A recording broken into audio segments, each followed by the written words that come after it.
सगळं काही शिवरायांचं जे आहे ते टिळकांनी शोधून काढलंय, विरोधक म्हणतात की महात्मा फुलेंनी शोधून काढलं. मी कोणाचंही स्टेटमेंट ऐकलेलं नाही, त्यामुळे मी त्याच्यावर कुठलीही प्रतिक्रिया देणार नाही. रोहित पवारांनी एक ट्विट केलं की भाजपला या निवडणुकीमध्ये 37 जागा मिळण्याची शक्यता, त्यामुळे कुठेतरी भीतीचं वातावरण पाहायला मिळतं.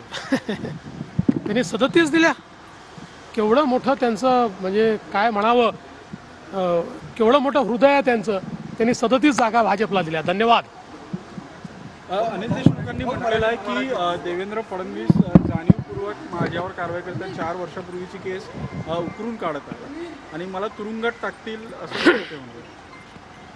सहानुभूती मिळवण्याचा केविलवाणा प्रयत्न या व्यतिरिक्त याला काहीच संबोधता येत नाही. आपल्यालाही माहिती आहे ही केस आमचं सरकार आल्यानंतर आम्ही CBIला दिली होती.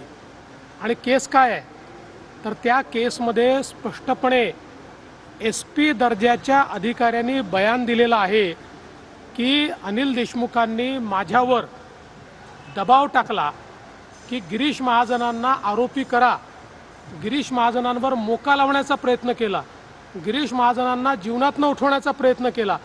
आता त्याचे सगळे पुरावे हे SPनी त्या ठिकाणी दिलेले आहेत, पोलीस अधिकाऱ्यांनी दिलेले आहेत, त्याच्या नोंदी त्या काळच्या त्यांनी दिलेल्या आहेत, वरिष्ठांना जे कळवलं होतं ते त्यांनी त्या ठिकाणी दिलेलं आहे. त्यामुळे CBIने ही कारवाई केलेली आहे. खरं म्हणजे त्यांना पहिल्यांदा या गोष्टीचा विचार केला पाहिजे की कुठलीही चूक नसताना गिरीश महाजनांना जीवनातनं उठवण्याचा प्रयत्न जो त्यांनी केला, त्यांनी गिरीश महाजनांची पहिल्यांदा माफी मागितली पाहिजे. महाजनांवर मोक्का लावण्याचा देशमुखांचा प्रयत्न होता असा दावा देवेंद्र फडणवीस यांनी केलाय.